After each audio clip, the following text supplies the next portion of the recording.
So they're saying, nope, we're not paying for that. So the way I hear that in my brain is when they say they're not paying for it, they're saying that it's not prescribed, okay? It's not prescribed. It's not necessary to be done with the prescription. You're prescribing for us to take off the shingles and put them back on, but in order to do that, to carry out that prescription, this is going to be required, Mr. Adjuster. That's my expert opinion. I've showed you why I think that is. However, Mr. Adjuster, my job, okay, the thing that I was hired to do, that I'm contractually bound to do, is to perform all the repairs that are prescribed by you, okay? So like, you're prescribing me to do the roof without taking the drip edge off, or without taking the gutters off, right? And so, I'm gonna go ahead and give that a try. I'm willing to give it a try, Mr. Adjuster. Why should I even be willing to give it a try? I'm contractually bound to. I was hired to perform all repairs that are prescribed by you. I don't think it's going to be possible, but I'm willing to give it an old college try. All right? Like, I'm willing to remove this item from the estimate at this time, because right now it's just an estimate. All right? That's why we supplement before the bill. Right now it's just an estimate. It's just a fantasy, okay? The reality is, I don't think anybody here in this room or anybody in this building or in this freaking city, okay, can tell anybody what the actual waste factor really is going to be before a job. They can't. Yeah. No. Pretty damn close. Okay, and that's not good enough. Yeah, fair. That's not good enough, because it's close is not good enough. It's just an estimate, bro. It's just a prediction. There's no way that you're going to come exactly to the exact number by any method you use. You're going to be off by a little bit. So the only way to really determine what the waste factor really is to wait until after the job is done. Now, we don't have to come up with miraculous formulas and calculators and all. Why? That's a big freaking waste of time. What all we got to do is just do the job, and then we know exactly how much material we used. Yeah.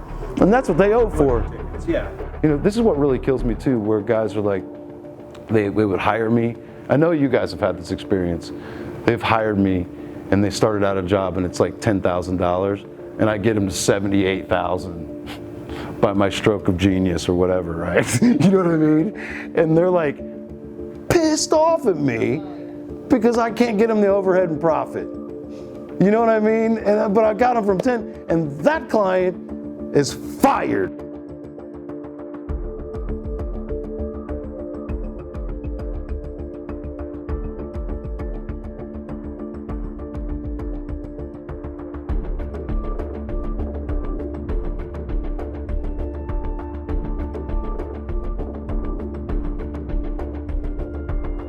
So like I'm going to, as we go through these lists,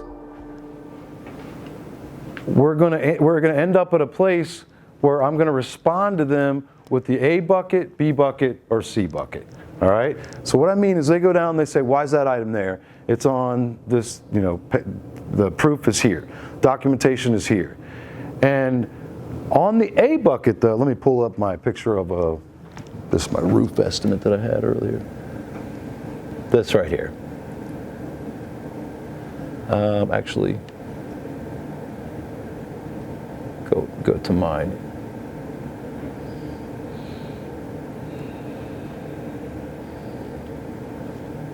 Let's go to this little part right here. I just want to show you kind of the thing where I was saying, you know, I write the estimate, remove, right? And so on a roof, and if I have a roof on my estimate, the roof is probably the first thing on my estimate, okay? And the first things on the roof estimate is going to be like remove ridge vent, remove ridge cap, right? Remove shingles, remove high charge, remove. And so like those items right in the very beginning that they don't want to pay for. They don't want to pay for the removal of the ridge vent, the removal of the ridge cap. I'll be shocked if they actually do. So why do I even put it on there? I want to leave them some low-hanging fruit, some bait, if you will, hoping that they take it, okay? So like I want them to push me back actually on those first couple items on the estimate. I do. Why? Because that's my A bucket. So what is my A bucket? My A bucket is they come and they say, we don't pay for that. We don't pay for that. Well, why don't you pay for that? Well, it's already included in the tariff. No, it's not. I can show you where it's not right here. See the illustration? Oh, I'll be damned. Well, we still can't pay for it. Well, how are we going to deal with that? You know what I mean? So my response to that is, I'll tell you what. Like, first, you're wrong. Like, I have to let them know, like, it's in the illustration. You're wrong about that. But I get that they're not letting you pay for it. So I'll tell you what. I told you in my email that I sent you, it says in there, I understand that our estimate is much higher than yours is currently, but we are extremely reasonable and willing to work it out to get on the same page as you. We're willing to go back out and meet you again. We're willing to talk to you on the phone. We'll get you anything you need, right? And so but we are hired to perform all repairs that are prescribed by you, okay? So right away, that item, I'm going to let them know. I don't want to show them that I'm a pushover. Let them know I know my stuff, okay? You're wrong on that, but I'll tell you what, I just want to be reasonable. I told you I was reasonable, so look, throw it out the window. Just get rid of it. Just get rid of it. That's a bucket. People look at me like I'm crazy. You're just going to get rid of it like that? Yes. I want to make it like way too easy. Just get rid of it. Get rid of it. Just throw it out the window. Remember, guys, adjusters don't think in terms of dollar amounts. They don't think in terms of dollar amounts. Those items at the top are not worth that much money. You know what I mean? So if I get rid of it, get rid of it. If I give them 4 or 5 wins right off the top, they don't even know how much money they're saving. They never even stop and think about that, right? And so now, how do I know which items to classify as A bucket items, though? It's usually items that will not ever change during the job. Meaning, if they're fighting me on the removal of the ridge cap or the removal of the drip edge, is there any question at all in your minds that the ridge cap will need to be removed in order to do this job? Huh? No question. You can't do that, you know what I mean? Is there any question in your mind that the drip edge will need to be removed in order to put on new drip edge? This is without question here, right? So there's no case to argue that you can somehow prove later on when you do the job.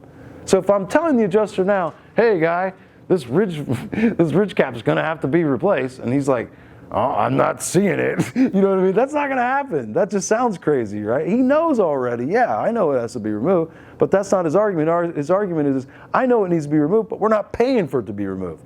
You see what I mean? There's no way to change it. There's no way to prove it later on during the job. Now, but back to that flashing issue with the nail holes, maybe I send him a picture of it, and we're arguing about it now, and he's looking at the picture. I direct him to the picture. He's like, I can't really see close enough in this. Well, shoot, now what do I do? Well, now he's not going to pay for it, but during the job, I'm going to take better photos of that item, and I'm going to get it paid for later. So that's something that could change later, right? But the drip edge, the removal of the drip edge, the removal of the ridge, you see what I mean? That's not going to be changed or proven later. That's how because people ask me, how do you know which items to use as A bucket items? That's it helps when you know what B bucket and C bucket are, I will say that. But that's one of my answers, is items that aren't really, they're not going to change later on, okay? And they're not worth that much, okay? I want to give them a quick win. That's another reason why I separate the removal from the replacement. I'm setting out low-hanging fruit for them, right? And so my A bucket response is, no worries, I'll tell you what, I will say, you're wrong about that, because again, I don't want to come across as a pushover, because they'll take advantage of that, right? You're wrong, and let me show you where you're wrong. But I want to play along, right? I understand, they're making you do it that way, so let me help you, right? Just throw it out the window. I told you I'd be reasonable. What's next, And so now the B bucket though is a little bit different. The B bucket is no, we're not throwing anything out. We're hashing that out right now. Let's hash it out now. We're not throwing it out. No, that item is required. You see the picture on page 74? No, we can't take that off. You know what I mean? This is where we're going to prove it. We're going to show them further documentation. We're going to give them a reason, give them explanation. We're going to hash that out now. We're going to prove it. I'll be so pissed if I got to get off the phone and send them something that wasn't in the report. But that may have to happen too. You know what I mean? I may have to go out there and get another picture and send it to them, something that they didn't get. But that's the B bucket, right? I'm going to fight this out. I'm going to hash this out now, okay? Now, again, though, That's not going to work for all the items. All the items that I choose to hash out doesn't mean that I'm now going to win, right? There's still going to be items that I'm going to argue with them, and they're going to say, nope, not seeing it. I don't see the picture clear enough, or whatever it is, right? And so by default then, the items that don't get one in the B bucket are now moved over to the C bucket. And what is the C bucket? The C bucket works like this. All right, Mr. Adjuster, all right. Like I've given you the documentation.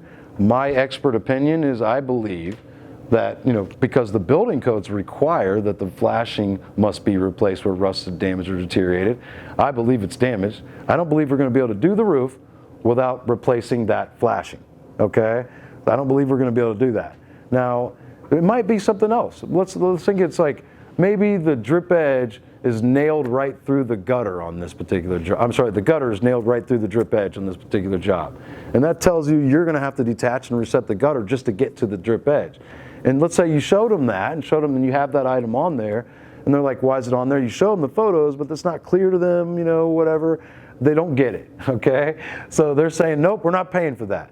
So the way I hear that in my brain is when they say they're not paying for it, they're saying that it's not prescribed, okay? It's not prescribed. It's not necessary to be done with the prescription. You're prescribing for us to take off the shingles and put them back on, but in order to do that, to carry out that prescription, this is going to be required, Mr. Adjuster. That's my expert opinion. I've showed you why I think that is. However, Mr. Adjuster, my job, okay, the thing that I was hired to do, that I'm contractually bound to do, is to perform all the repairs that are prescribed by you, okay? So like, you're prescribing me to do the roof without taking the drip edge off, or without taking the gutters off, right? And so, I'm gonna go ahead and give that a try. That's what the C bucket is, okay? Like, I'm willing, so here's what it is. I'm willing to remove that item from the estimate at this time, Mr. Adjuster, provided that you're willing to revisit this when it's no longer a hypothetical, okay, and it becomes an actual, and where they're actually swinging hammers, and it becomes real, okay? So I'm willing to remove this item from the estimate at this time, provided that you're willing to revisit this issue when it becomes an actual. Now, if that becomes about, I understand that I'm going to have to bring you further documentation and justification to prove why that is. Fair enough, Mr. Adjuster? Fair enough is the answer you're going to get back every single time, because going back to that picture of the adjuster and your client standing in the foyer, and the adjuster is showing them the thing, and this is how it's going to work, and if anything comes up, let us know, and we'll open up a supplement. You see what I mean? So look, I'm willing to give it a try, Mr. Adjuster. Why should I even be willing to give it a try? I'm contractually bound to. I was hired to perform all repairs that are prescribed by you. I don't think it's going to be possible, but I'm willing to give it an old college try, all right? Like, I'm willing to remove this item from the estimate at this time, because right now it's just an estimate, all right? That's why we supplement before the build. Right now it's just an estimate. It's just a fantasy, okay? So I'm willing to remove the item from the estimate at this time, provided that you're willing to revisit this issue when it's no longer a hypothetical and it's an actual, and we're there actually swinging hammers. But I understand that if that were to come about, I would have to bring you justification and documentation as to why that is. Fair enough? Okay, great. Because it's always going to be fair enough. And sometimes they're like, fair enough, but we're not going to pay for it then either. You know what I mean? I'm like, okay, great. Let's see. And see, it's usually going to be another adjuster later on anyway. It's not going to be the same adjuster, and they know it. They're like, okay, great. Fair enough. Fair enough. Fair enough. And now we can take the money off the table that they're going to pay right now for all the other items that they were approving. We can stop debating that issue and put it off for later. Live to fight that another day, right? And so what we're doing is we're doing an estimate before the build.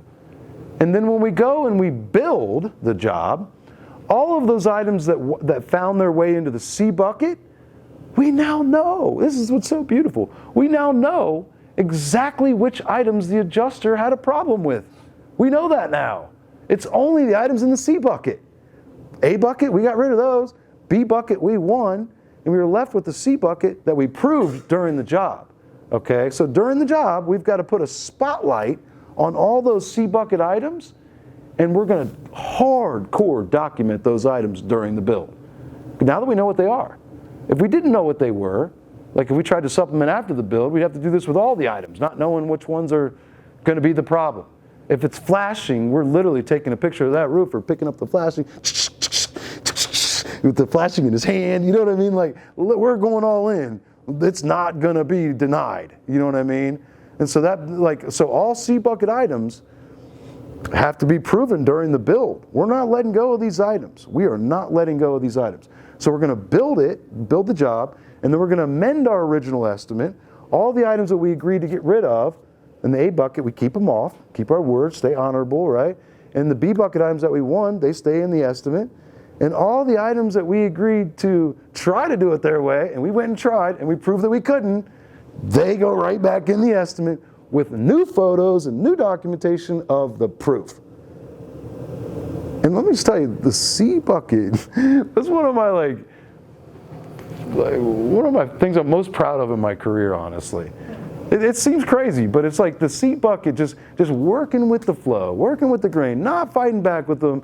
And before you know it, they're in checkmate. They don't even know what happened. You know what I mean? Like, you're leaving with hundreds of thousands of dollars more with zero fight, and everybody's wondering what happened.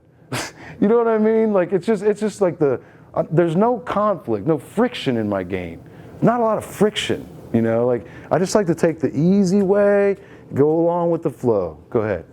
I'd like to know what you think about the A bucket, B bucket, C bucket. I think it's great, but it sounds like the whole picture is, at the end of the day, you're putting the liability back on them on the items that should have been put in initially. You just walked it all the way toward the end. Yeah. And so now the new adjuster comes in, the other one's gone, and You've laid the groundwork. well, we're trying to put this roof back together, but you guys don't want us to put the roof back on. Or I've had one like that with chimneys and tied into the roof. Mm-hmm. They don't want to pay it. It's not in the policy. But the liability is back on you. If you don't want to do this, then all of a sudden the next adjuster comes in and look at it. He says, okay, we'll go ahead and cover that. Yeah, I just like to leave it up to the insurance company, so to speak, to work this out. What do you guys want to do? I'm just here to follow your orders. You know what I mean? You're the boss. What are you going to do? I'm out here jumping through hoops. And that's the beauty about it, is everything's on the record. You got out in front of it. You were so detailed. You took photos of everything. You know what I mean? So like, when people usually ask me when you have that conversation, do you have that on email so that it can be recorded, right? I don't know. I'd like to, you know. Sometimes it's on the phone, and I might follow up with an email like, hey, as per our phone conversation we just had. But the reality is, you know, these people are not competent. They don't document it as diligently as the way you should anyway. Go ahead. What are ways that you can fight back when they try to only condemn certain slopes of the roof and not the entire roof? Obviously, if they're joined in a valley, they both have to come off, right? Do they? Because the one overlaps the other. So I'm asking you, do they? And I'm not questioning you. I'm not. Adjusters say because these are joined. But what I'm saying to you as the contractor who knows how to do a roof, it's going to have to be all of it, right? Because it's tied in. Right. You know that in your heart, right? You believe that based on your experience, right? Right. The adjuster believes what they believe. But your job is to do whatever it is that they prescribe. So I would try to show them the logic on that and try to win that. But if it doesn't work, then the next thing I would do is, if I'm you, is I'd say, okay, well, I'm going to go ahead and try to carry out your prescription until I can't. You see what I mean? Because that's all you got to do. Like, okay, I'm willing to try to do it your way. I'm going to go try. Oh, hey, Mr. Adjuster, I'm out here in this job. I'm trying to do it your way and I can't. What are we going to do? You know what I mean? What do you want me to do, Mr. Adjuster? What do you want me to do? What is that? Is that the deck, maybe? Maybe you went and did a great attic inspection and you're like, this deck is going to have to be replaced for whatever reason, okay? But you've made that determination. You documented, you took a bunch of photos of it. They've already approved the roof, the shingles, for example, but the adjuster doesn't agree with you. Nope, we're not going to pay for that deck. And you're like, it's going to be required by code, for 3 different reasons: non-nailable sheathing, water-soaked decking, water-saturated underlayment. He's like, but we don't pay for rot. I never said anything about rot. It might be rot. It doesn't matter to me. It's not a non-nailable sheathing. It's against the law to try to do it, right? And they're like, no, I don't think you're going to have to do that. I think that deck's going to be just fine. We're not paying for it. Okay, well, I'm going to try to do it your way. So you're never agreeing to what they're saying. You're just agreeing to try to do what they're saying. So like literally, and this is an extreme example, right? But I would literally create a little chaos maybe. I'd go out there and strip off the roof and start blowing up the insurance company back to back to back to back and emailing them off the hook. Like, hey, emergency. We tried to do it your way, but we can't. We're stuck. What should we do? That's a little dramatic, but it works. It works. Well, no, in that kind of scenario, because I pulled that with the waste factor, and that, they never give you enough, right? Mm-hmm. So you stop the job, you leave it incomplete. Then what happens when there's water damage? Yeah, you can't do that with. You couldn't do it with. Getting in a real bad pickle. So look, again, let's go. Now that we've done the A bucket, B bucket, C bucket, let's revisit the waste factor. All right, let's revisit it. I think it needs 22% and ridge and starter on this particular estimate. The adjuster thinks it needs 5%, and that's it. No ridge, no starter, nothing, right? And we have a little argument about that. And I tell them, I say, look at my Eagle View breakdown, how this roof is. You got to make this many cuts. You guys are all smarter than me on that. Believe me, you are. I don't know how many cuts it's going to. The reality is, I don't think anybody here in this room or anybody in this building or in this freaking city, okay, can tell anybody what the actual waste factor really is going to be before a job. They can't. Mm-hmm.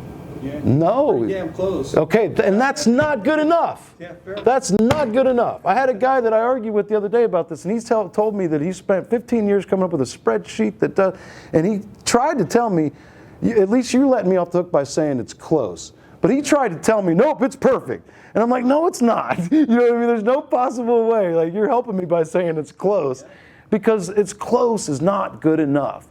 It's just an estimate, bro. It's just a prediction based on a lot of facts, right?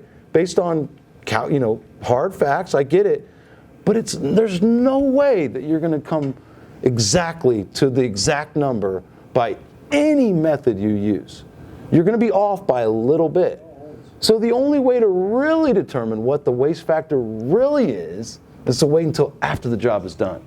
Now we don't have to come up with miraculous formulas and calculators and all. Why? That's a big freaking waste of time. What all we got to do is just do the job, and then we know exactly how much material we used. Yeah.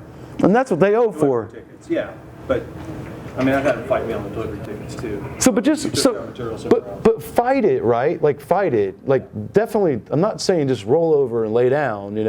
Like I think it's worth it to use the Eagle View stuff. There's great waste factor calculators, and whatever you're talking about, your method, where you're saying it gets you pretty dang close, right? Great, use that, right? Because then you'll end up at a higher number more times than not before the build, but it'll never get resolved until the job's done. And by the way, it doesn't have to be resolved, bro. It doesn't have to be. If they only want to give you 5 before the build, and you're at 22, who cares? Move forward and build it, and they're going to pay you for it after. So who cares? So that's then it becomes, why do we waste so much time and energy fighting and being so frustrated? Well, we literally don't have to. They're going to pay for it. Do we need the money before the build or something? No, we don't. You know what I mean? We don't. And I think a lot of times this is what really kills me too, where guys are like, they would hire me. I know you guys have had this experience. They've hired me, and they started out a job, and it's like $10,000. And I get them to $78,000 by my stroke of genius or whatever, right? You know what I mean? And they're like pissed off at me because I can't get them the overhead and profit. You know what I mean? But I got them from 10, and that client is fired. You know what I mean? Like, I do not want that client anymore ever, right? And so I think what we're doing is it's a pride issue where we know they're wrong and we're tired of it, by golly. We want them to pay for it, It's that, and then it's a little greed, I think, where we want to, It's probably more the pride than the greed, you know, but I just think that at some point we got to let them go. You know what I mean? Like, I'm, again, back to the beginning, I'm not undefeated, but I got a really high winning percentage. But I cannot score on every drive. You know what I mean? I can't, but I got to bring all the fundamentals of my game plan. All of them, you know, the blocking, passing, you know, if it's basketball, you know, it's not going to be the best shot that's going to win the game, but it's going to be all those other little things. You know what I mean? Like, it's not going to be some star play, but all those little things. And if I don't win, so be it. I'm going to win more games than I lose. You know what I mean? Higher winning percentage. So let's talk about overhead and profit. Okay, this is what I want to talk about, overhead and profit, because it comes in right along with this because that could be used as a C bucket. Overhead and profit, right? So in other words, I want to get this fight hashed out before the build about the overhead and profit, and they're like, we don't want to pay for the overhead and profit, right? It's not complex enough. You know what I mean? Because that's what they're saying. It could be 7, 8 trades, and it's not complex enough. I will say interior damage, right, is almost always like an automatic trigger for overhead and profit. Not to say that they'll give it to you in the beginning, they'll offer it up. Like, I'll have to pull it out of them, you know, but it's easier to get when I have the interior work, okay? So remember again, the water spot on the ceiling, if we just patch it up a little bit, is that complex? No, but if we do it correctly, it's complex like crazy now, isn't it? You know what I mean? That's another reason to do a better inspection. The more work you find, the more complex it becomes. Does that make sense? A better way to get overhead and profit is to do a better inspection. Like, just to start out, okay? But again, I'm not going to use some rulings or the policy. I'm not going to use, you know, anything else except for the thing that they use. It must be complex, must reach a level of complexity and/or coordination required of a contractor, is the exact thing that they say. And so we've got complexity and coordination. So how do I do it? I'm going to prove the complexity and the coordination. That's how I'm going to do it, okay? And so how do I do that? Good question. All right, now, the inspection, documentation brings in complexity, a lot of complexity. What else? What else? Now look, anybody here use Acculinks, Job Nimbus, CRMs, right? So like, I think, you know, you walk into a restaurant nowadays, everything goes into the computer. And any store you go into, everything goes into the computer. And so that's what I'm talking about. Job Nimbus, Acculinks, these are CRMs where everything's getting tracked all day, every day. New appointment, new order, new material order, new contract, new all kinds of different things, right? And so like, if you don't have that, think of it in terms like, I need to have a log book where everything on this one particular job I'm working on needs to be logged. Every little thing. Down to at 1:42 p.m., Jimmy left the job site to go get a stick of drip edge from ABC on September 21st. You know what I mean? Like, I would probably start out date, time, Jimmy, you know what I mean? Like, we went and met with the client to go pick out color samples, all right? Because that's what I'm saying. Remember earlier I was saying, you know, we could go someplace and you're going to tell the story about we were there. Your story's like a couple minutes, and I go on, and I'm just way more descriptive about the thing that we did together, right? We were both there, but you tell one story that's simple, and I tell some story that's rambling on. It's so descriptive. It's true storytelling, all right? So we have to be able to tell them and show them how complex it is. So like with Job Nimbus and Acculinks, I'm pretty sure you can, if you can still do it, you can export most of your actions into a report, like an activity report, that'll show all of this. Like, there's a simple way you can export for that job, everything that ever happened on that job, and put it into a legible format for the adjuster to show them the complexity of the job. Back to the cameras, I think we should all start putting cameras at the job site to show the complexity, right? And the coordination is a little bit different. It's kind of similar, but the coordination is, have you ever had an adjuster ask you to send them over your subcontractor invoices for them to approve your O&P? Yep, okay. So, and if you haven't, when that happens, it will, make sure you redact, like I was doing with these reports. I didn't do a very good job on some of them. You can still see the company name. I get it. I don't care. I don't think he does either. But you redact out the redact out the. He's a cool guy. Redact out the prices. Okay, the prices in those subcontractor invoices is none of their business. All right. So, but I've noticed that when you do that, when you redact out the price, you send over the subcontractor invoices like they ask you for, they approve the overhead profit, right? That taught me, oh, for some strange reason in their simple little minds, they think that proves coordination. You know what I mean? And so now when we have any problem proving coordination, I'm going to send them the subcontractor invoices. If we have any problem with overhead and profit at all, before the build, right, then they're saying we're not paying overhead and profit. That's before the build. Remember, I'm supplementing before the build. They're saying we don't think it's going to be necessary. That's what I'm hearing them say. Oh, I think what I'm hearing you say, Mr. Adjuster, is that this job is not going to reach the level of complexity and or coordination required to get it done. Is that basically what I'm hearing you saying? So you're kind of saying that, we can kind of put all hands on deck, use the same people, kind of do it all at the same time. Trades aren't going to overlap on each other. We're not going to have to work around the client's schedule, things like that, right? That's kind of what I'm hearing you say, right? Okay, great. Well, I'll tell you what, I'm willing to take the overhead and profit off of the estimate and try to do it your way, but I don't think that's going to be possible, but I'm willing to give it an old college try, okay? So I'm willing to take the overhead and profit off of the estimate at this time, all right, provided that you're willing to revisit this issue when it's no longer hypothetical and it becomes an actual, and we're there actually swinging hammers. But I understand that if that were to come about, I would have to bring you documentation and justification to prove as to why that is. Fair enough? Okay, great. You know what I mean? That's just every time I'm like an automatic robot at this point. I just go through it. Okay, great. Okay, great. Because it just works every time. It works every time. So like we go back, if we have that, and they're like, yeah, oh, yeah, and they're thinking that's another adjuster's problem later on anyway. So when I come back now, I could bring that up. We talked about the time. They thought that I was going to be able to go through with overhead and profit, that it wouldn't be complex, that I wasn't going to have to do. But as you can see, it was extremely complex and it required a ton of coordination. As you can see from all of my attached images, by the way, JPEG images, those subcontractor invoices, I did a screen snip and turned them into images and put them right in the estimate. As you can see from all of the coordination, right? Like I had to hire all these different subcontractors, that locks down the coordination. If there's interior damage, which is proven by the inspection and the photos, and by the way, photos of the job showing just how extensive it really is, along with logs, right? The complexity is the logs. The complexity is the logs, the photos, the pre-job photos, the during the job photos. The coordination is really the subcontractor invoices, and I would submit to you, let's start doing the cameras. I can't tell you how the cameras work because I haven't done it yet.